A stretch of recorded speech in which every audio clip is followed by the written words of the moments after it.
हरे हरे महादेव, देव के देव महादेव के चरणों में प्रणाम। मैया भवानी के चरणों में प्रणाम। मेरे प्रणाम को स्वीकार करें। एक गांव में कमला नाम की एक बूढ़ी औरत रहती थी। उनकी 2 बेटे थे और दोनों बेटों का शादी हो गया था। बहू आई थी, बेटों के भी छोटे छोटे बच्चे थे। कमला का परिवार जैसे बहुत सुखी संपन्न था, अपना कमाते था, खाते थे। लड़के दोनों अपना काम करते थे। कमला के घर में हर सुख सुविधा था, लेकिन फिर भी कमला दिन रात शंकर भगवान के मंदिर में जाके पूजा अर्चना करते रहती, घर में पूजा करती, चर्चा में जाती। कमला पूजा पाठ नहीं छोड़ती थी।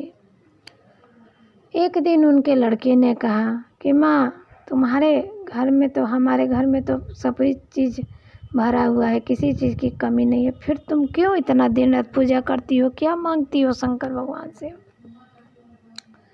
तो कमला ने कहा कि बेटा, घर में तो हर कुछ भरा हुआ है, लेकिन अब तो सब सुख मिल गया। अब एक ही अंतिम इच्छा बाकी है कि भोले बाबा का दर्शन हो जाए।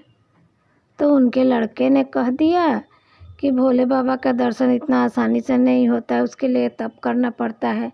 शांत मन से, शांत भाव से, शांत जगह पर जंगल में पहले के तपस्वी लोग जाके जब तप करते थे तो बाबा लोग का जैसे भगवान का दर्शन होता था। अब यही बात कमला के दिमाग में घुस गया। दूसरे दिन अपना वो नहा धोवा के पूजा पाठ करके और बच्चा लोग से बोली कि मैं जा रही हूँ तप करने कहीं शांत जगह पर जंगल में। जब बाबा का, भोले बाबा का दर्शन हो जाएगा तो मैं आऊँगी। ये सुन के दोनों लड़के, उनकी बहू सब दुखी हो गए। बोले, लड़का बोला कि माँ, आपको क्या चीज़ की कमी है, आप क्यों ऐसा कर रही हो, आप यहीं घर पर बैठ के पूजा पाठ करो। लेकिन कमला नहीं मानी, वो चल दी। अपना भजन गाते हुए जा रही थी, जाप करते हुए नमः शिवाय नमः शिवाय। तो कुछ दूर गई तो एक बूढ़ी औरत और मिली। तो बोली कि बहन, आप कहाँ जा रही हैं नमः शिवाय जाप करते हुए? तो वो बोली कि देखिए, मैं जा रही हूँ वन में तप करने, मुझे बाबा का दर्शन करना है, शिव गुरु का दर्शन करना है। तो वो औरत बोली कि चलिए ठीक है, मैं भी आपके साथ चलती हूँ। अब वो दोनों भजन गाते हुए जा रही थी। कुछ दूर गई आगे तो एक और मतलब उन्हीं की उम्र की औरत मिली।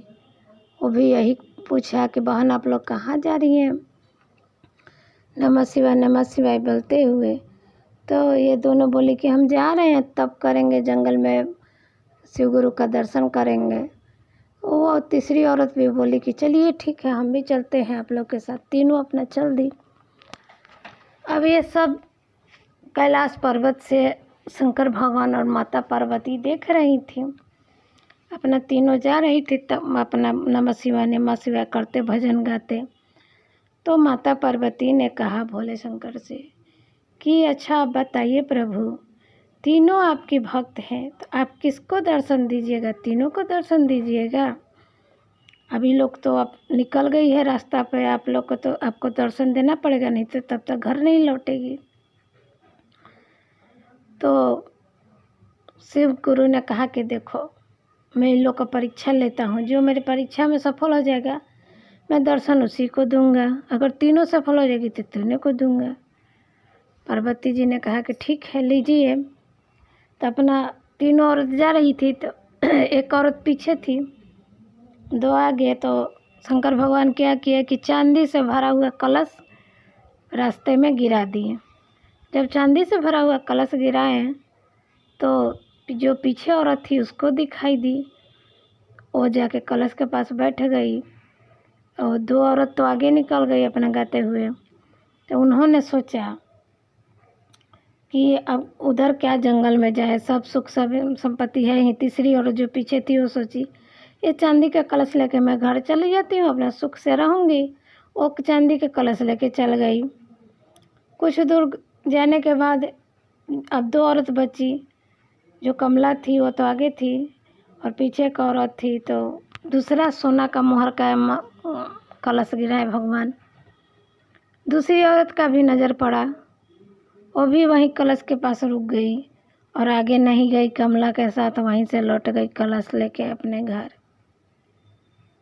कुछ देर अब अकेले ही कमला जा रही थी तो क्या कि एकदम मोहर असरफी एकदम जो होता है डायमंड, उसको हीरा, उसको भगवान कमला के आगे रास्ते में बिछा दिए।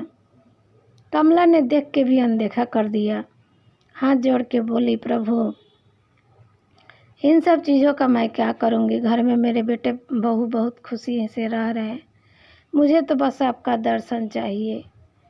ऐसा बोल के वो सब कुछ छोड़ दी रास्ते में और आगे चल दी जंगल में। अब भगवान समझ गए कि यह नहीं मानेगी, दर्शन देना पड़ेगा। अपने जंगल में जाके अपना एक पेड़ के नीचे बैठ कर तप करने लगी। कुछ दिन बीतने के बाद भगवान ने उसको दर्शन दिया, बोले कि आँख खोलो, मैं आया हूँ। जब कमला ने आँख खोला तो साक्षात प्रभु को देख के एकदम उनके चरणों में गिर गई।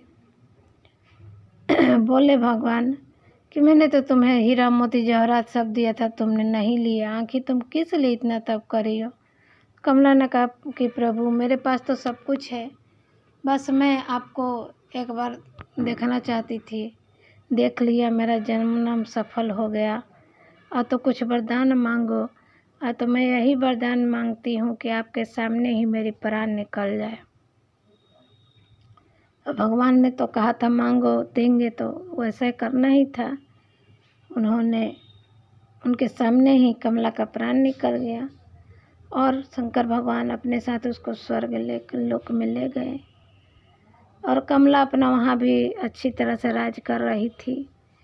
तो इसीलिए कहते हैं गुरु भाई बहन की लालच नहीं करना चाहिए। अगर पूजा पाठ करे या कुछ भी करे तो श्रद्धा मन से कीजिए, दिखावा नहीं कीजिए। लालच बुरी वाला होती है। वो दोनों औरत तो नीचे नरक में ही रह गई, कमला ने लालच नहीं किया तो देखिए स्वर्ग का सुख भोग रही थी। हर हर महादेव, हर हर महादेव।